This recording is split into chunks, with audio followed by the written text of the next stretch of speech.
Kami sedang melakukan sebuah kegiatan riset aquaculture budidaya udang fanami. Jawa Timur sangat masif dengan budidaya fanami.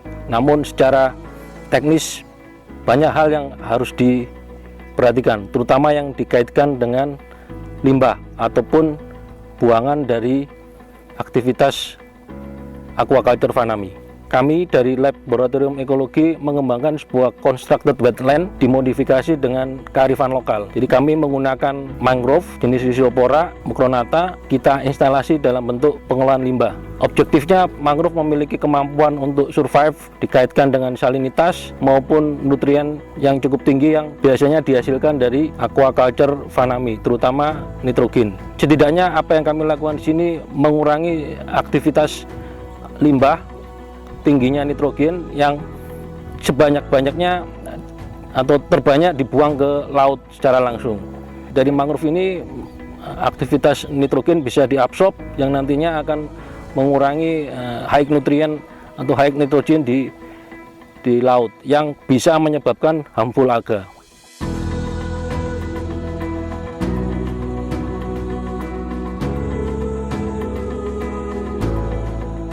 Pagi hari ini kami bersama dengan tim dari Laboratorium Ekologi, Departemen Biologi ITS. Kami berada di Kabupaten Sumeneb, Madura, untuk mengunjungi salah satu tambak udang yang ada di sini. Fokus kegiatan saya adalah ingin melihat komposisi ataupun kelimpahan relatif dari fitoplankton atau mikroalga yang ada di sekitaran tambak udang ini. Nah, kita di sini menggunakan metode eDNA atau Environmental DNA atau DNA yang berada di lingkungan. Kita menggunakan metode ini untuk melihat dengan cepat dan relatif akurat bagaimana komposisi fitoplankton yang ada di wilayah ini dapat diketahui. Salah satu tujuan dari kegiatan ini adalah melihat bagaimana komposisi ataupun kelimpahan relatif dari mikroalga atau fitoplankton, khususnya yang berbahaya, dapat diketahui menggunakan metode eDNA. Harapannya nantinya data-data tersebut dapat menyumbangkan informasi yang bermanfaat, khususnya terkait dengan harmful algae atau alga-alga berbahaya yang ada di Indonesia.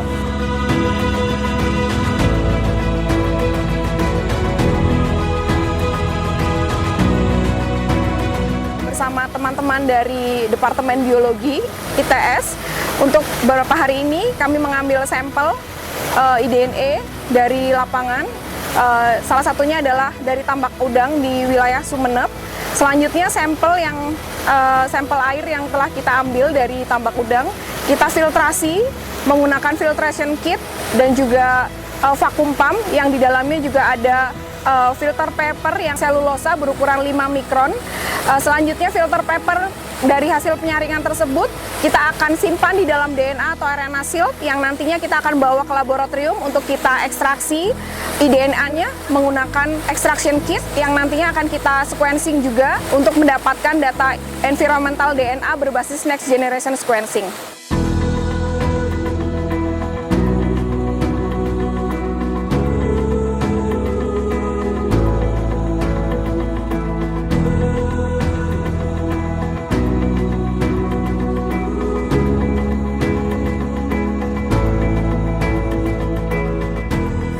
Kegiatan kami mengenai mikroalga. Apa itu mikroalga? Mikroalga adalah organisme mikroskopik sederhana terdiri satu atau rangkaian sel tanpa memiliki akar, batang, dan daun yang jelas. Namun mikroalga mempunyai kemampuan untuk berfotosintesis, mengubah karbon dioksida dan air menjadi energi. Oleh karena itu, mikroalga menjadi dasar rantai makanan di ekosistem kita.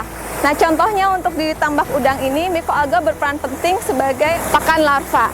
Nah, salah satu hal penting juga yang dapat kita lakukan di sini adalah melakukan studi mengenai jenis-jenis mikroalga yang ada di sini. Kemudian kita juga dapat mengisolasi strain mikroalganya, berusaha untuk mengembangkannya lebih lanjut untuk berbagai macam aplikasi, misalnya di bidang kesehatan, bidang pangan, bidang energi, dan lain sebagainya. Mikroalga juga berperan penting terutama dalam kebijakan blue carbon, terutama untuk mengubah karbon biru menjadi sesuatu yang lebih bermanfaat di masa yang akan datang.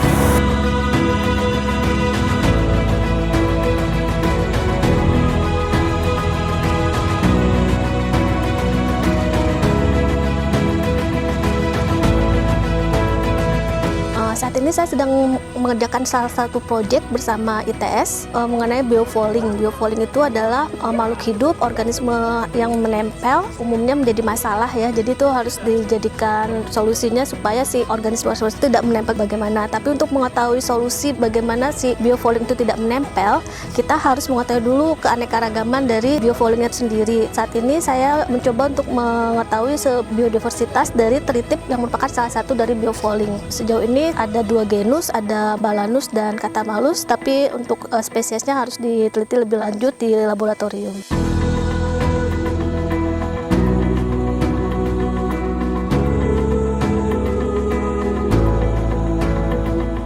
Berbicara mangrove di sini sangat luas dan sangat penting bagi kami bersama, karena mangrove merupakan salah satu kehidupan dari kami yang ada di pesisir, khususnya yang ada di Kabupaten Pamekasan. Saya di sini mengembangbiakkan mangrove. Ada 2 jenis mangrove. Pertama, mangrove Rhizopora stylosa, kemudian yang kedua mangrove jenis Avicennia, dan dua-duanya kami bekerja sama dengan para mahasiswa yang ada di Kabupaten Pamekasan untuk setelah besar ini ditanam.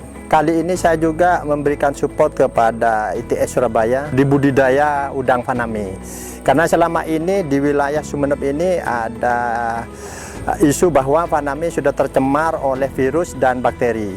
Dan insya Allah dengan adanya penanaman mangrove nantinya diharapkan mampu menyerap cemaran-cemaran yang dikeluarkan dari proses tambak udang itu, sehingga bisa menjernihkan potensi air yang ada di sana. Yang kedua, kita meneliti bakteri apa sih yang sebenarnya yang terkandung dalam pengolahan budidaya faname ini.